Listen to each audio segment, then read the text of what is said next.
A circle of 12, I know, very soon in our future. Yes, and I think I love how Kryon almost prepares us for these Circle of 12 experiences from the channel. So if you are watching the replay and you're just coming straight to the Circle of 12 meditation part, I do encourage you, go back and listen to the Kryon channel first, because that's kind of like a primer for what we're about to do. And another, just a mention that all of the channels, even the Circle of 12 for members, end up in the public venue, and that is kryon.com/free audio. That's the channels, not the Circle of 12 meditation. So all four for this month eventually will be together on one page, and you can listen to them back to back if you like. But being a member, you have so much more. Well, the members you get it in your portal. The members get it as it's done, and they also get it first, and the ones that are free are about a month later or so. Yeah. But the Kryon.com free audio is a good resource to revisit other channels. Yeah. Such as the one I mentioned earlier. Like you mentioned earlier. Yeah, Mount Shasta, 2013. That's right. To get the 12 attributes of the human soul. 9. Yep. Oh, there's 9 attributes. 12, but 9 attributes of the soul. 9 attributes of the soul. I always wondered too, and I asked Kryon, he might have mentioned it, why there were only 9 when the operative number is 12, and the answer was that it meant it was complete. And so, again, we're having the numbers of things don't mean actually physical numbers of things as much as they mean the attribute of the numerology, the energy of. Yeah. Well, I guess what's interesting with the 9, it's 3 groups of 3. 3 groups of 3, and so that's 3s are catalysts. 3. Yeah. There's a lot to teach there is. All right. Well, we should move now into the Circle of 12. I'm ready. And many of you, my goodness, it's a year since we began doing the monthly Circle of 12 meetings. And some of you have had over 50 times where you've entered the Circle of 12. For some of you, this may be your very first experience. Wherever you are in that spectrum, I invite you to just release all expectations and relax your body into this now moment. And some of you will get some visuals. Some of you won't see anything, but you'll get feelings. And just allow whatever it is for you to unfold for you. No judgment, just observe what it is you experience. Come with that freshness, as though this is the first time you are moving into that space that has no time and space. And allow yourself to relax a little more deeply. Soften your breathing. Feel the loving support from the energy of the earth. Feel the loving support from your entourage, your guides and angels, your higher self. And in this state of deep relaxation, open your heart, give permission, and allow the experience to unfold for you. And dear Kryon, we are ready indeed to enter the Circle of 12.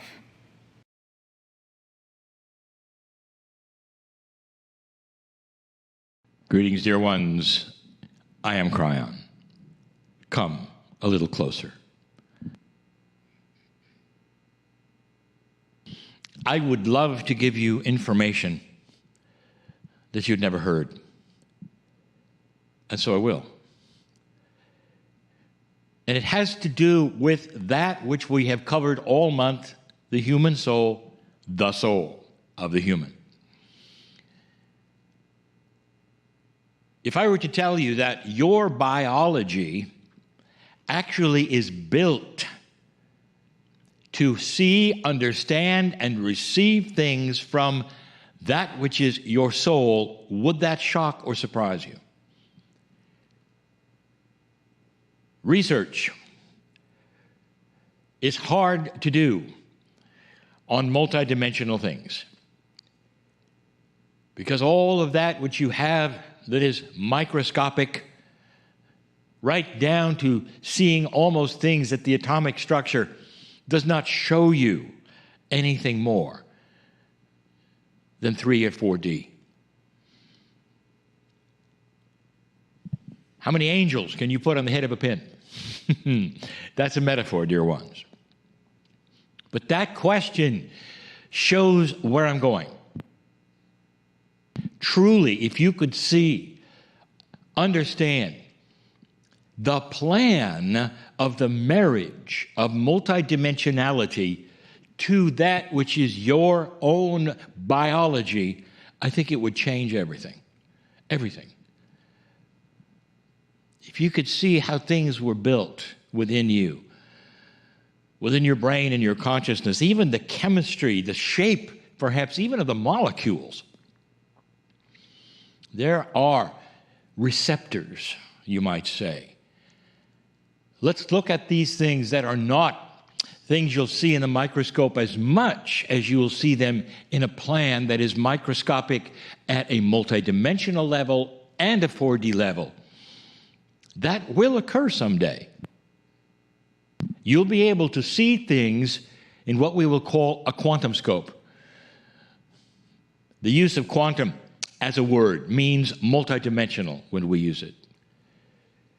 Imagine looking at something microscopically that shows it all, not just the 4D parts, but all of the parts. And the first time this is ever seen by a human being in this special kind of scope will elicit wonderful remarks like, I don't believe it. When you can see how things fit. What are you talking about, Kryon? What if I told you there are receptors for love? Receptors, not just endorphins, chemistry, not reactions. Receptors for love. Some of you know what I'm talking about because you can walk into a room and you can feel the energy if there had been, for instance, a fight. That's not a receptor for love, but that is a kind of a receptor, is it not? That you can then feel the energy in a room. And where is that coming from? Is that coming through your skin, your brain, your consciousness? It's a multidimensional feeling that you know is there. Or if you walk into a place where there's been something beautiful, wonderful happen, there's been a marriage, there's been unions, there's all of those things, and you can feel that love of those wonderful people who are in love with all that is there and are having a joyful time. And you feel that. You tell me how. Oh, wait.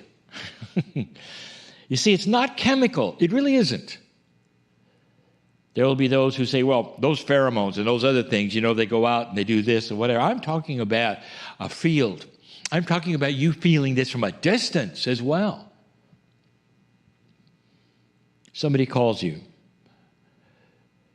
Somebody very, very special calls you on the phone and starts talking about how much they miss you or how much they love you, or start remembering some of the times you've had together, and then you start feeling this, do you not? Is this a thing that swells up from your own brain, from your own chemistry, or is there more? Is there more that you can feel at a distance between two people in love, for instance? Or a mother and a daughter, for instance. There are receptors in your brain, in your heart, in your elbow, because it's in the DNA, dear ones, that can feel and are designed for love. Now, not just love, for divinity. What is it that gives you the chills? What is it that gives you that which is a peaceful feeling? We created the circle of 12 for you to go to this place where those receptors are wide open, a place that is curative, because this is the place where you feel one with the cosmos to a degree where you don't fear death, Or you don't fear anything because you realize you're just part of the system and that all things are fitting together in a beautiful way. You drop anger there. You have an epiphany there, if you choose to, and the receptors are open, and in comes the divinity of who you are, and the universal truths, the large things that you didn't know or were never told, that will soothe you and put you in a place that you deserve to be, where you can simply go, oh my, I never knew I was that big, or part of something so amazingly large. And that's when the fear of life drops away, so you don't go back angry. And the more time you spend there, dear ones, the more life will not bother you. And the less angry you will be with anyone for any reason. There are so many who go places, including their own family, and it bothers them just to be in the same room.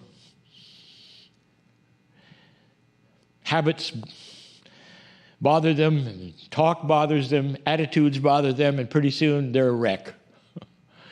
And that's when they start taking meds and they go to the doctors that are trying to help them and all that, and sincerely trying to help them. It all goes away with self-realization of who you are, of your place in the cosmos, but more than that, the love that is there for you from that creative source which is part of you and always has been. There is the connection. When the one fits into the other and you see that multidimensional force, if you want to call it, that is the soup of love that takes you into its arms and the parts snap together. And you go, oh yeah, now I understand. And you come back from that place healed, peaceful, without the anger. And you realize this has made a difference. Something has happened while I was there. And it's not just a meditation. Welcome, old soul, if that has happened to you. And if it has not, I just explained what's there for you. This is real. There is more to you than chemistry, a lot more. And science is beginning to see it, feel it, measure it, know it.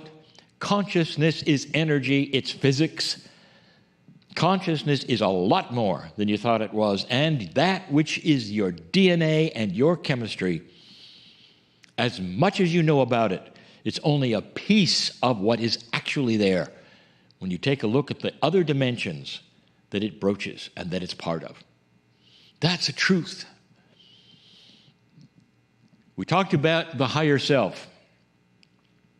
It's part of that which is your soul, but more than that, it's part of a group. Because the higher self of every single human being is also involved in the 3 and 4D part, and is also part of the pineal, the chemistry, the receptors, all of that. Because of that, if you're in a room with a lot of individuals who also are aware of the higher self and believe it, you have a spiritual group where the receptors for love are active, and you start to feel it, and you start to understand it. And that's when you start to think to yourself, this group and myself can do things for the planet. This group, we can help each other in the healing department because we are so powerful. Because we know and feel the receptors. We know there's more to this than just the chemistry. Oh, the science is coming, and when it does, there's going to be those who have a hard time with this because they've always been taught that science and spirituality do not mix. And yet, if they believe in God, they have to understand that God created the science. So that's a conundrum, isn't it? The master physicist is the creator of the planet. The master biologist is the creator of the planet. So don't create a school that just studies the creation and says the creator didn't do it. Unless, of course, you're dysfunctional. I'll say no more. I would love you to cross the bridge with me right now to that area where we always go, where we can experience this together and open the receptors. There's a bridge before you if you choose to see it. Going from that which is 3D and 4D to that which is multi-D. It's not going to the fifth dimension, dear ones. It's going to multidimensionality. There's more than 5. You don't go from 3 and 4 to 5. You go from 3 to 4 to everything when you move across this bridge to the soul. You may study 5 when you're here on this side of the bridge, but when you cross it, there is no such thing. It's just all there. Take my hand. Let's go. Right now. All of you who choose to. You move across that bridge and the mist is there and you walk right through it. That mist obfuscates what's on the other side just so it won't startle you, because what's on the other side, where you stand perhaps now, is not understandable any more than an odd dream would be, where everything is in the wrong place, where the physics don't make sense, where you can fly and float and be and do and be all ages. That's a multidimensionality of your consciousness. I want you to stay here for a moment and look around.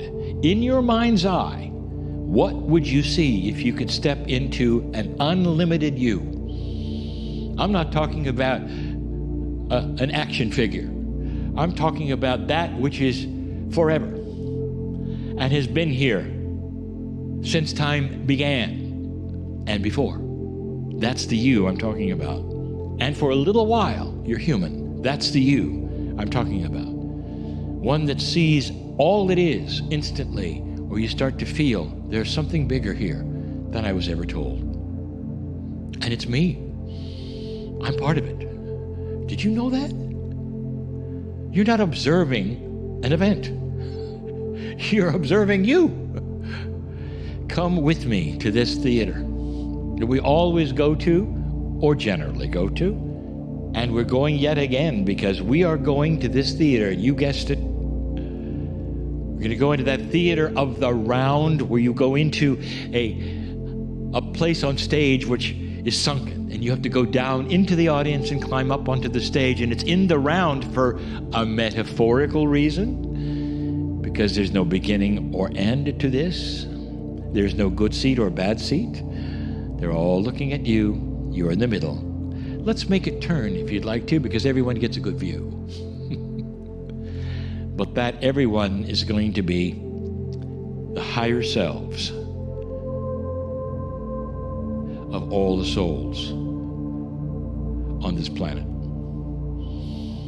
How does that make you feel? How big is the audience today? Old souls have active higher selves, and they're sitting in the front rows of this massive arena, you might say. And yet it isn't a massive arena. Actually, it's quite small today. And you might say, that does not make sense, Kryon. You cannot have that many souls in a small area. Oh, yes, you can. You can put all of them in a jar if you wish. Now, the jar will not then keep them from moving around. It's just an idea of multidimensionality.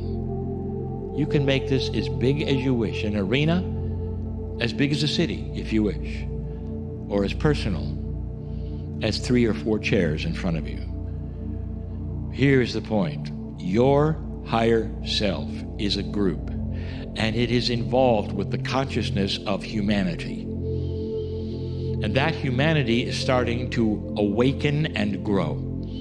It is also starting to be aware and have difficulties and problems and fears of what is happening on the planet now that never did before. And that's where you come in. This meeting with your higher self and the others are old soul meeting. So I want you to take a moment and do 2 things. Number 1, open your receptors that are designed in your chemistry for love. Right now, take a moment, open that receptor as you sit in the chair on the stage. There is no death, dear ones. There's simply a transition. You're coming back or not as you choose. You're part of something much, much larger. I want you to feel the peace that is yours. It goes past any understanding of why you should even have it. I want you to understand that all of the angers and frustrations on the other side of the bridge are things that you have created for yourself and can be dropped instantly. That extended life can be yours because of it. All of that. Now that's just number one. And when you get to that place, when you're feeling one with all that is around you, I want you to take that tool that you have just created and meld with the higher selves of all of those in the audience and the old souls and the higher selves that are there right now. I want you to envision an earth that is different from today and place it into the future of this planet in a way that makes you smile when you see how things can be resolved that you were told could not be. Where the horrors of war will no longer be here.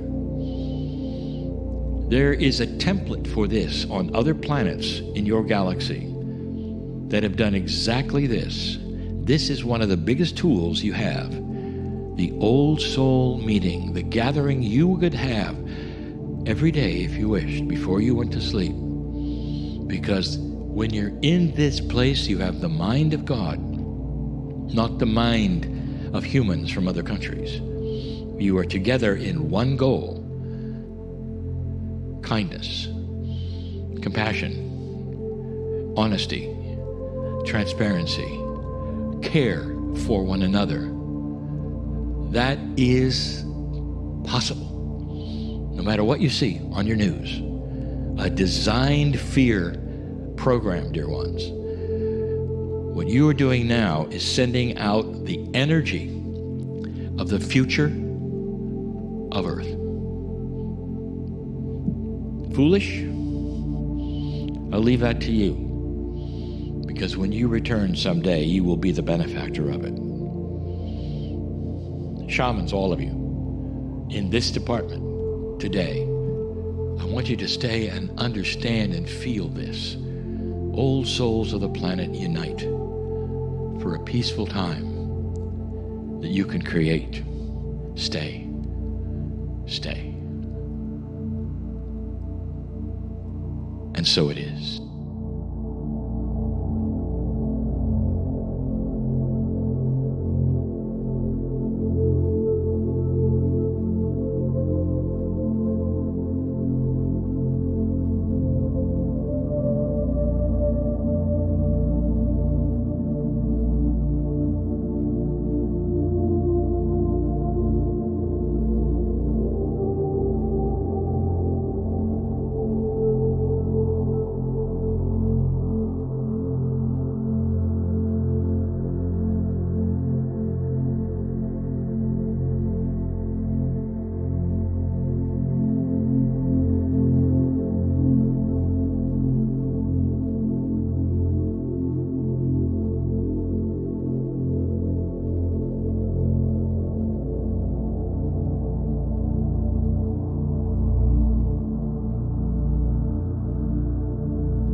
connected to the energies of the earth. And his name is Ail Toxil. And Ail, are you there? Yes, I'm here. Hello. Whoa, hello, wonderful. And for those of you who don't know, we're actually zooming into Ail, who's in Costa Rica. So, it's so beautiful that we are getting those beautiful energies of the forest. It's not a Zoom background. It's not a Zoom background. It's the real deal, and it's a magic in forest. Costa Rica. How magical. So let's tell everyone about Ail. I will. Ail is an Austrian-born channel and healer. I already love him. He's a channel. His work includes group energy healing sessions and the channeling of celestial and angelic guides, as well as working on the energetic alignment of sacred sites and earth energies. Now, the goal of both aspects of this work is to assist in the evolution of the consciousness in humanity. Ail has travelled widely to do this work. He's been through the US, through Europe, Asia and the Middle East. And for the past 18 years, Ail has been deeply committed to spiritual path while also training in a variety of different energy healing modalities. He has worked with many masters and received many initiations by lineage holders from various traditions in South America, North America, and including China. 5 years ago, during a moment of deep spiritual experience, Ail connected for the first time to the channeled angelic guides and energies that he works with today. He was offered the opportunity to work closely with these guides, and he was asked to make the choice to let go of the prior traditions, rituals, and healing methods that he had learned. After making this choice, and indeed he did, the guides assisted him through an intensive spiritual and energetic transformation process. This created a connection that allowed him to begin to receive and transmit energy, as well as spoken wisdom from those angelic and celestial realms. This connection forms all of the basis of his work. Ail, welcome to the show, my friend. Thank you. Yeah, we're so delighted for having him here. What a blessing to be here. What a blessing to meet you and to connect with your community and family. Well, tell us how all of this began for you, and we love these stories. Take us through the changes that you went through to get you to where you are now. I'm happy to share with you some of my stories. Of course, we all have so many stories, but I'll boil it down to the time that we have. The most interesting aspect was I actually come from a fairly traditional background, meaning academics and entrepreneurship and running companies and all of that.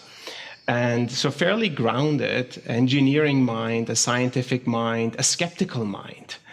And so when I started to dwell into the spiritual world, it was a fairly interesting challenge of wondering, am I either losing my mind or is there a potential reality to what I'm experiencing? And some of that included these channeled guides. And so when the first time the channeled guides appeared as a circle of light beings around me, and that was at the end of a weekend retreat up in the Redwoods in Northern California, on a full moon night where the mist was moving through the forest, and I was just sitting there, and suddenly this dome of silence appeared in which everything was quiet. Even any birds or insects, everything stopped. There was a silence to it that I'd never experienced before. And I looked around myself with closed eyes, and I could see these light beings around me. And I thought, well, this is either jackpot or I'm in trouble. So what was interesting was, so this first voice said, you're finally ready and we can work with you. And I said, who is speaking? And the voice said, my name is Emmanuel and I will guide you through this process. And in my mind, I was thinking, Emmanuel, is this like a dead saint that I'm connecting to? Is this what is going on? So I said, well, I don't know, Emmanuel. Is it Emmanuel? Did I hear this wrong? Or is it Emmanuel? And he said, Emmanuel, you will find out. And so I did the day after, basically Googling Emmanuel, finding out, oh, can this be? Am I talking to an angelic being? Is this real? Or have I really lost my mind? This is really fascinating, right? It's like the skeptical mind goes to that place of the inexplicable means I'm losing my mind. And it's really fascinating because the mind has its own construct of identifying itself. Anything outside of that framework is losing the mind. Isn't that interesting? So Emmanuel said, I will be guiding you through this process. You will be a vessel of our work in this world. You will be working with people, and you will be working with this earth. And I thought, okay, well, I've learned a lot of healing methodologies, and I've studied a lot of different traditions. What do I need to read about, and which master should I find, and which lineage should I connect to that can explain to me how you want me to work? And they said, stop reading anything. We will tell you and we will give you everything that you need in order to fulfill the work. And I thought, wow, that sounds easier than possibly my mind can comprehend. And so it was. At that time, I had, crystal amulets and bracelets and, a whole altar of things. And they said to me, you will no longer need any of these items because the tools that will be required in order for you to deliver this work will be embedded within you. And through that, we will be able to work through you. And I said, as I am, skeptically, but I said, let me think about it. Yeah. Because, it's like when you connect, I don't know, I'll just speak for myself. When I connect with spiritual beings or spirit beings or non-material beings, it could be like a one-night stand. Like you hear them once and then maybe they will show up sometime again. Maybe they won't, right? It was like this type of an experience. And I thought, you know what? Maybe this was just a lucky draw. And who knows what tomorrow is going to bring or 3 months from now. Are they really going to keep the promise or not? And they did.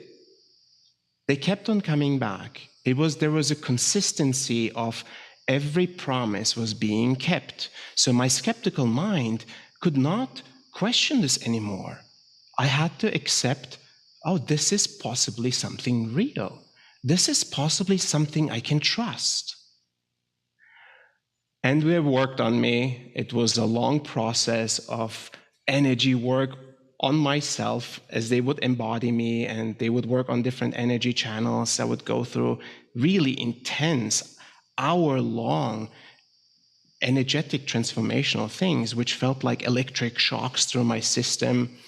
And they would, calm me down while I'm going through this process. It was like surgery, right? It was like being on the surgery table by these celestial beings, as outrageous as it gets.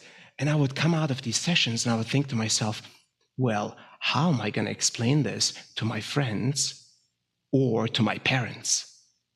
They're going to think they've lost their friend, they've lost their son to something they can't fully understand or comprehend or fully put into their worldview of things. At that time, I had experiences with spirit beings, but I never had experiences with angelic beings. And I thought that possibly angelic beings were an invention of the human mind in order to cope with reality.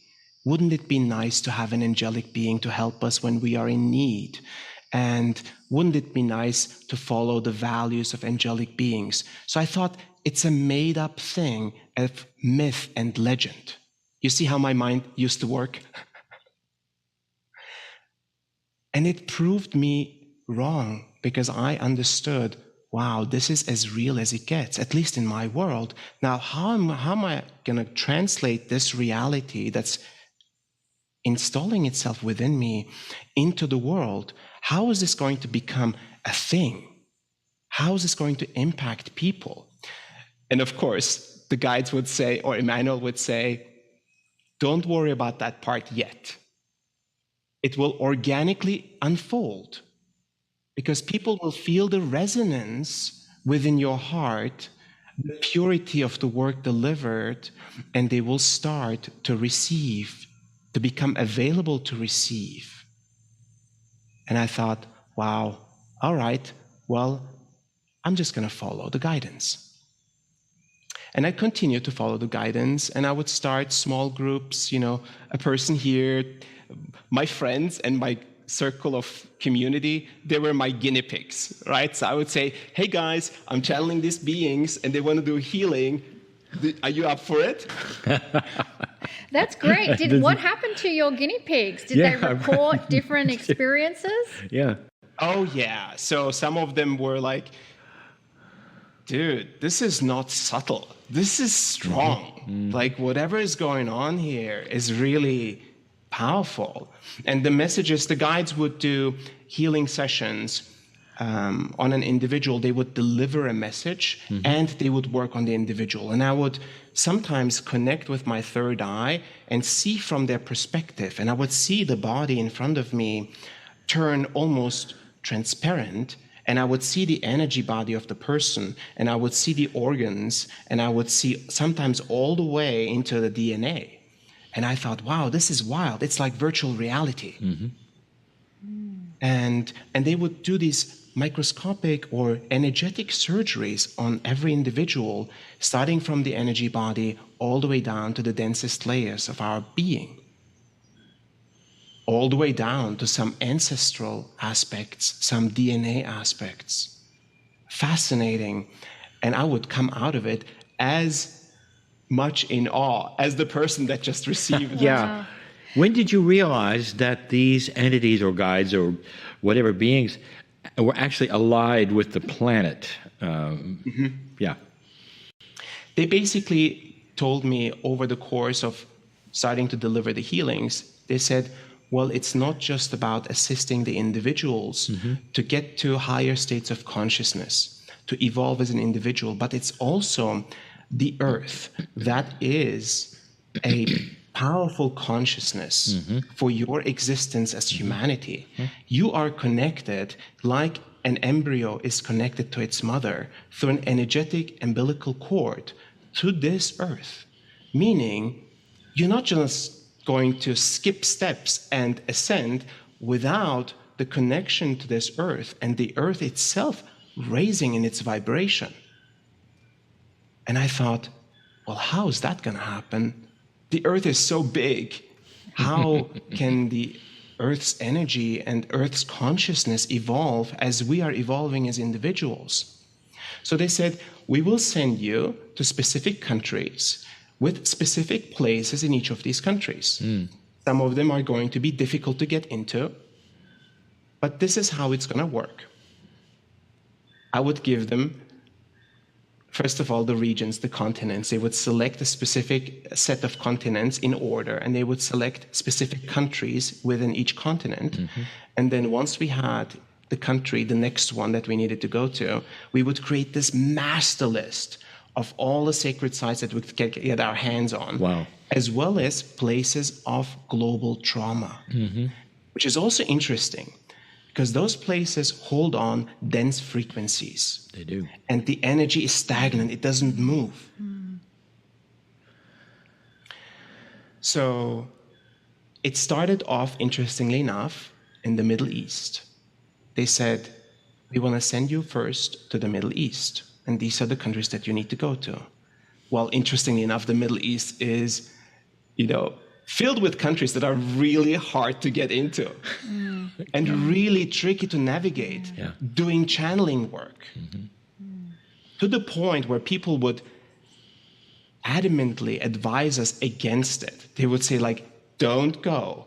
If you do something like this, it may be, offensive, or you may get in trouble, we can't get you out, etc. So I did it anyways because I trusted the guidance.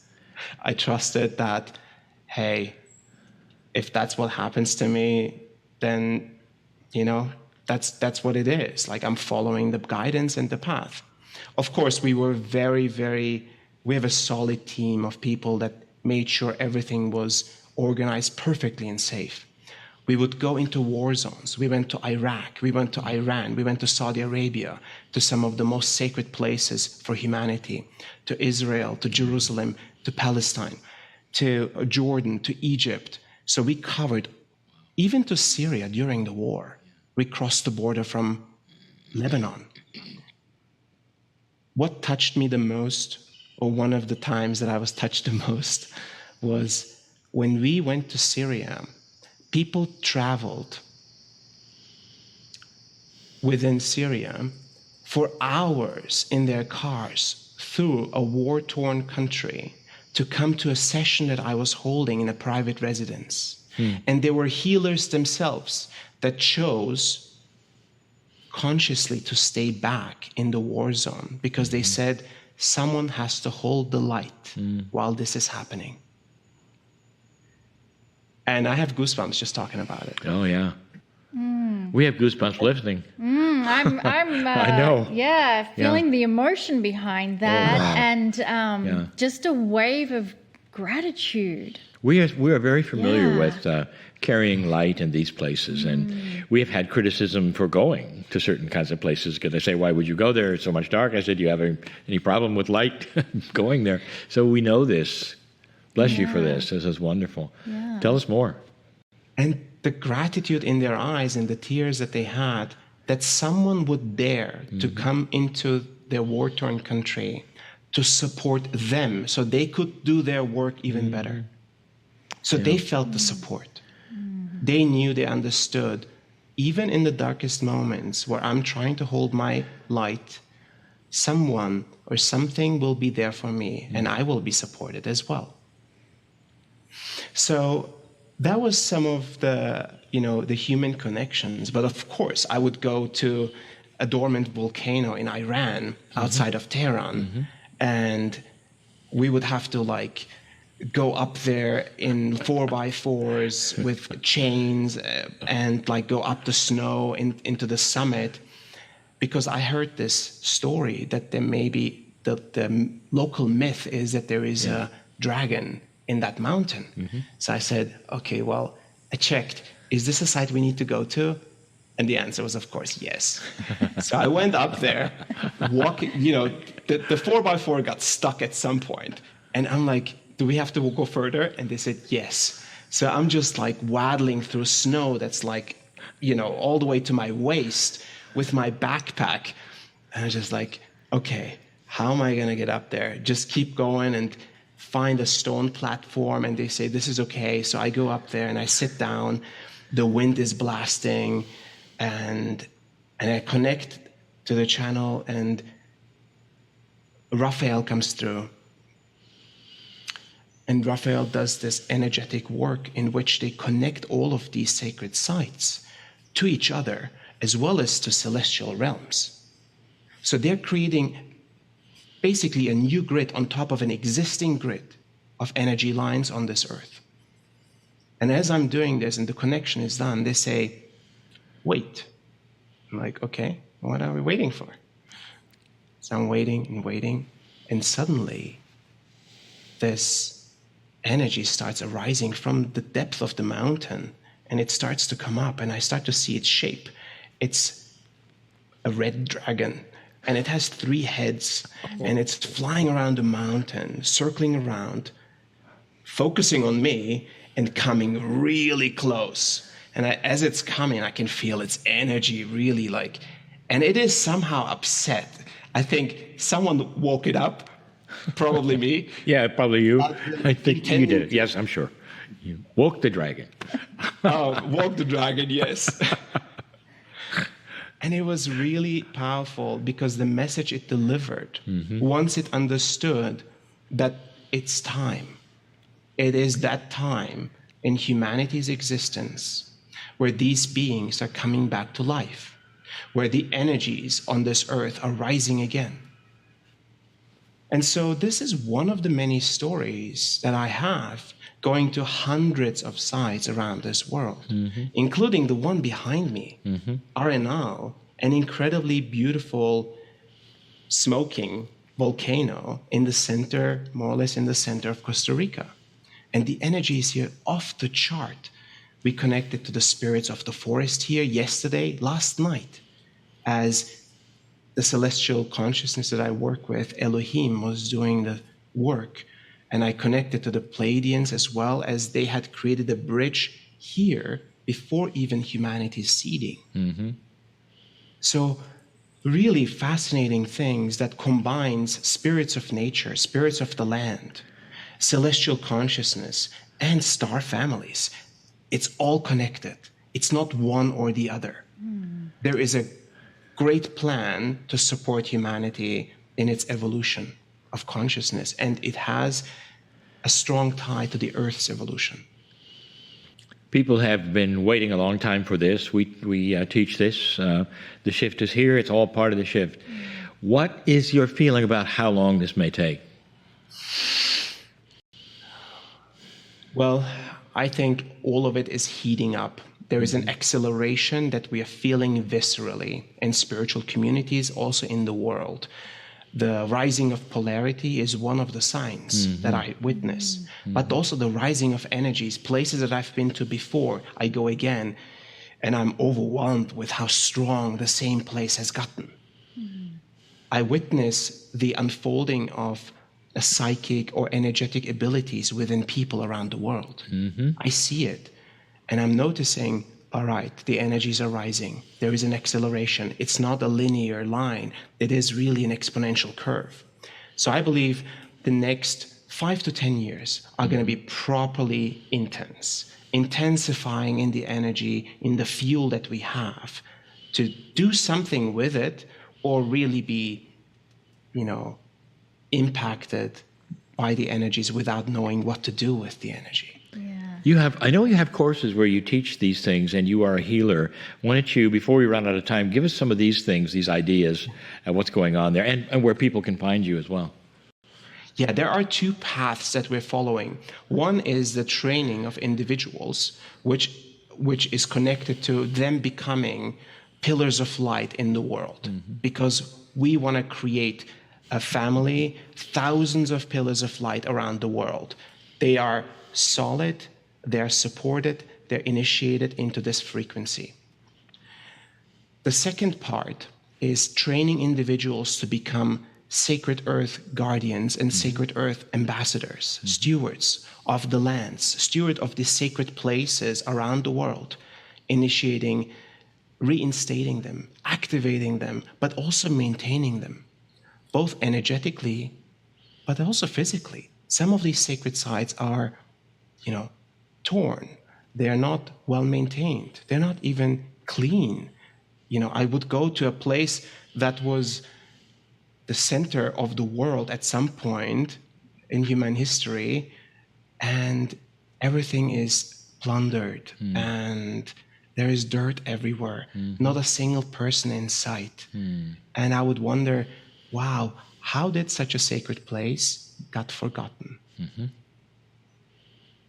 So these two paths of training to become a sacred earth guardian, as well as training to become a pillar of light, as well as the combination of both, we believe we're establishing communities around the world that are truly guided, supported, and consciously active in making a difference. I love that you began as an engineer academic and you've now deeply connected with the earth. This is where our awakening is happening.